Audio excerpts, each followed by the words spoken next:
জীবনের সবচেয়ে খারাপ অংশ কারোর জন্য অপেক্ষা করা, আর সবচেয়ে ভালো অংশ হলো এমন কাউকে পাওয়া যার জন্য অপেক্ষা বৃথা যায় না। অপেক্ষার ছোট্ট সময়গুলো অনেক দীর্ঘ হয়, সময় যেন কাটতেই চায় না, তবুও অপেক্ষা করতে ভালো লাগে, কারণ ভালোবাসি। অপেক্ষা মানে নিশ্চয়তা, আর এই নিশ্চয়তা থাকা সত্ত্বেও কারোর জন্য অপেক্ষা করার নামই ভালোবাসা। অপেক্ষা হলো শুদ্ধতম ভালোবাসার একটি চিহ্ন। সবাই ভালোবাসি বলতে পারে, কিন্তু সবাই অপেক্ষা করে সেই ভালোবাসা প্রমাণ করতে পারে না।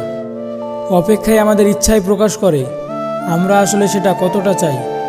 অপেক্ষা করার ক্ষমতাকেই ধৈর্য বলে না, বরং ধৈর্য হলো অপেক্ষা করার সময় কেমন ব্যবহার ও মনোযোগ রাখি।